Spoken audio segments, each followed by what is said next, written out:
ఖమ్మం జిల్లా పెనుబల్లి మండలం పెనుబల్లిలో గౌడ సంఘం ఆధ్వర్యంలో ఏర్పాటు చేసిన బహుజన చక్రవర్తి గోల్కొండ కోటను ఏలిన తొలి బహుజన వీరుడు సర్దార్ సర్వాయి పాపన్న గౌడ్ విగ్రహాన్ని ఎమ్మెల్యే మట్టా రాఘమయ్య ఆవిష్కరించారు. ఈ సందర్భంగా ఎమ్మెల్యే మాట్లాడుతూ సర్దార్ పాపన్న పోరాట చరిత్ర గురించి వివరించారు. నియోజకవర్గంలో గౌడ సోదరులు అందరికీ అందుబాటులో ఉంటారని, అందరికీ సహకరిస్తానని, త్వరలో మరికొన్ని కాటమయ్య రక్షణ కిట్లు గౌడ సోదరులకు అందిస్తామని, తెలంగాణ రాష్ట్ర ప్రభుత్వం తోడుగా ఉంటుందని తెలియజేశారు. ఈ సందర్భంగా గౌడ సంఘం ఆధ్వర్యంలో ఏర్పాటు చేసిన వన సమారాధనలో పాల్గొన్నారు. ఈ కార్యక్రమంలో రాష్ట్ర కాంగ్రెస్ నాయకులు మట్ట దయానంద్, కాంగ్రెస్ నాయకులు, కార్యకర్తలు, గౌడ సంఘం నాయకులు పాల్గొన్నారు. మానవత్వానికి సాటి లేరు, నాయకత్వానికి నిదర్శనం. మీరు ఎంతో ప్రేమగా తెలుసుకుంటున్నా ఎంతో సుదినం. ఎందుకంటే ఈ కార్తీక వన మహోత్సవానికి విచ్చేసిన గౌడ సోదర సోదరీమణులందరికీ, ఒక పెనుబల్లి అంటున్నారు కానీ ఖమ్మం నలుమూల నుంచి విచ్చేశారు ఇక్కడికి, వారందరికీ, అలాగే వేదికను అలంకరించిన అందరికీ కూడా హృదయపూర్వకంగా పేరు పేరున నమస్కారాలు తెలియజేస్తున్నాను. ఎందుకంటే ఈరోజు ఇక్కడ స్టేజ్ మీద నిలబడి మాట్లాడుతున్నాను అంటే నన్ను మీ స్వంత ఇంటి ఆడపడుచుగా భావించి, మీ ఇంటి మనిషిగానే భావించి, నాకు ఎస్పెషల్లీ పెనుబల్లి మండలంలో ఊహించనంత మెజార్టీ ఇచ్చారు. అందుకని ప్రతి ఒక్కరికి కూడా నమస్కారాలు. మరి అలాగే సత్తుపల్లి నియోజకవర్గ చరిత్రలోనే ఒక మహిళనైనా సరే నా మీద ఎటువంటి డౌట్ లేదు, చేయగలదా లేదా అన్న డౌట్ లేకుండా నా మీద, మా కుటుంబం మీద సంపూర్ణ నమ్మకం ఉంచి నన్ను మంచి మెజార్టీతో గెలిపించినందుకు ప్రతి ఒక్కరికి మరి ఒకసారి ధన్యవాదాలు తెలియజేసుకుంటున్నాను.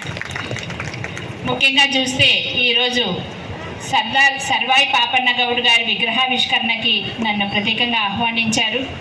మనందరికీ తెలుసు, గత వారం కూడా మనం సర్దార్ సర్వాయి పాపన్న గౌడ్ విగ్రహాన్ని మనం ఆవిష్కరించుకున్నాము గత వారము. అలాగే ఇప్పుడు రెండో విగ్రహం స్థలదాతలైన మన చీపు నరసింహారావు గారికి, అలాగే విగ్రహదాతలైన ఎన్వికే ప్రసాద్ గారికి ప్రత్యేకంగా కృతజ్ఞతలు. ఎందుకంటే ఇప్పుడు మనకి ఒక గజం భూమి ఉచితంగా ఇవ్వాలన్నా కూడా అది ఇప్పుడు ఎంతో వాల్యుయబుల్ ఉంటుంది, ఎందుకంటే సెంటర్లో ఉంది. అలాంటిది వారు ఉదారంగా ముందుకు వచ్చి మనకి స్థలాన్ని అలాగే విగ్రహాన్ని మరి ఇచ్చినందుకు వారికి హృదయపూర్వకంగా మనందరి తరఫున కృతజ్ఞతలు తెలియజేసుకుందాం. ఈరోజు చూస్తే సర్దార్ సర్వాయి పాపన్న గౌడ్ గారి గురించి ఎంత చెప్పుకున్నా తరగదు. ఎందుకంటే 350 సంవత్సరాల కిందట మరి బడుగు బలహీన వర్గాలు, బహుజనులు, వారు రాజ్యాధికారం ఊహించగలరా? ఆ కాలంలో నైజాం నవాబులు, అగ్రవర్ణాలు పెత్తనం చేస్తున్నారు అప్పుడు. అలాంటి టైంలో ఒక కళ్ళు గీసుకునే వ్యక్తి రాజునవుతాను అని ఊహించగలరా? ఆయన ఎంత కృషి చేసి ఉంటారు, ఆయన జీవితాన్ని ఎంత త్యాగం చేసి ఉంటారు ఆ స్థితికి రావడానికి. మనందరం గర్వపడాల్సిన విషయం అది. ఎందుకంటే అదే టైంలో అక్కడ మహారాష్ట్రలో ఛత్రపతి శివాజీ గారు నైజాం నవాబుల మీద తిరుగుబాటు చేశారు. ఆయనకు వచ్చిన ఖ్యాతి, కీర్తి మరి మన పాపన్న గౌడ్ గారికి వచ్చిందా? రాలేదు. చరిత్రలో మరుగున పడిపోయారు. అది ఆయనకు తీవ్ర అన్యాయం జరిగింది. ఇన్నాళ్ళకైనా కూడా ఆయన సేవలను గుర్తించి ఇప్పుడైనా కూడా మనం ఆయన గురించి స్మరించుకొని ఊరూరు ఆయన విగ్రహాలు ఏర్పాటు చేసుకొని ఇప్పుడు మనం సంబరాలు చేసుకుంటున్నాం. గౌడ జాతికి ఆయన మణిపూస. ఆయన జీవితాన్ని, ఆయన దాదాపు 35 సంవత్సరాలు మరి అందరినీ ఎదుర్కొని నైజాం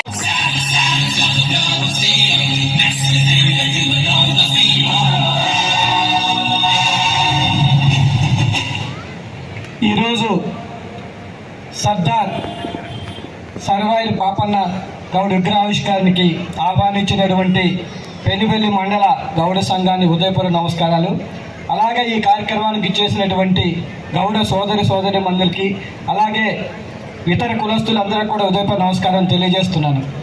ముఖ్యంగా ఈరోజు మనం గౌడ కులస్తుల గురించి చెప్పాలంటే మన కుల వృత్తి అందరికీ తెలిసిందే, కళ్ళు గీసుకోవడం తెలుసు. అయితే ఆ తాటి చెట్టు గురించి ప్రత్యేకత మన అందరికీ తెలవాలి.